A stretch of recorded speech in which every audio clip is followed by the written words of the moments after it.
Sabihin mo, doon sa Nasugbu, Batangas, maraming langis doon, na-damage yung fish pond mo. Tapos magki-claim ka sa MT Terra Nova.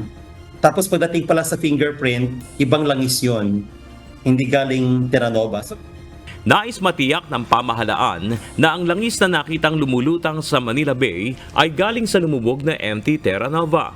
Ayon kay Dr. Hernando Bacosa, ang lead scientist ng Department of Science and Technology na tumutugon sa Manila Bay oil spill, matutukoy ito sa pamamagitan ng fingerprint testing.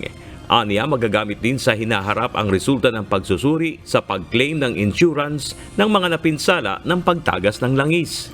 bali yung langis, yung ating mga langis, yung langis mo dyan sa gasoline stand, yung langis mo, yung gasolina, yung diesel, yung engine oil, yung bunker oil, meron din po yung parang unique na pattern na ang tawag natin fingerprint, parang fingerprint ng kwa natin.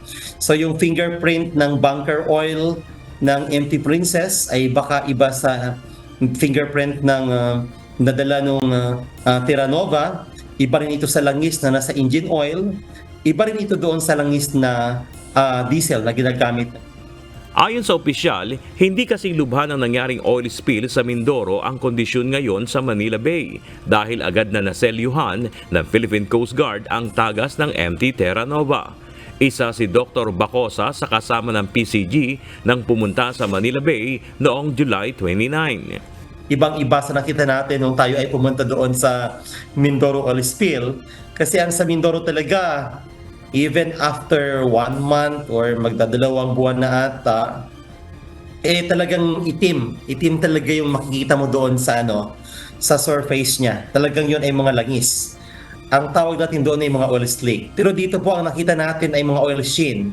So manipis na lang to na langis at ito ay nagpapahiwatig na ang paglabas ng oil ay napakabagal. Napakabagal o napakakonti ang lumalabas. Ayon kay Dr. Bacosa, malaki ang pagkakaiba ng pagtugon ng lokal na pamahalaan ngayon sa pagpapatupad ng fishing ban kumpara sa Mindoro na ipinahinto agad ang panguhuli ng mga isda. Si Dr. Bacosa din ang kinonsulta ng lokal na pamahalaan ng Oriental Mindoro noon kaya napayagan na muling pumalaot ang mga mangingisda.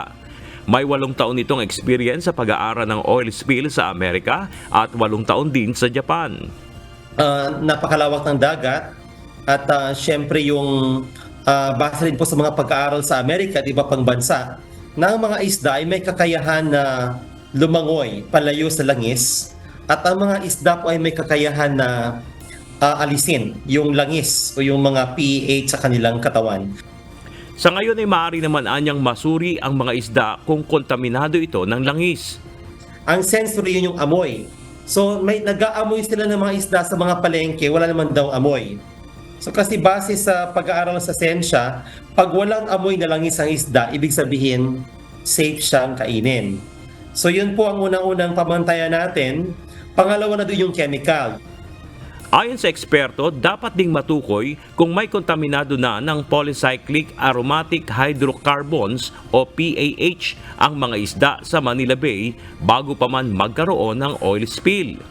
Posible anyang nanggaling ito sa mga factory, residential area at industriya na nagtatapon ng kanilang mga langis sa mga ilog na tumutuloy naman sa Manila Bay. Ang PAH level ay sinusuri kung nasa laman na ng mga isda ang langis o kemikal na siya namang nagdudulot ng masamang epekto sa kalusugan ng mga tao kapag ito ay kinain.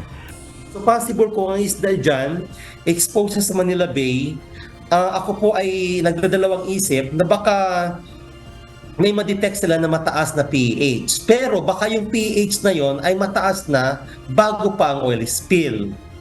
Yun po yung wala tayong datos. So yun ang excited ako na makita. Gayunman, payo pa rin ni Dr. Bacosa na iwasang manghuli ng mga isda sa lugar na may nakikitang lumulutang na langis. Bernard Dadis, UNTV News and Rescue. Diyos ang aming sandigan, serbisyo publiko ang aming pinahalagahan.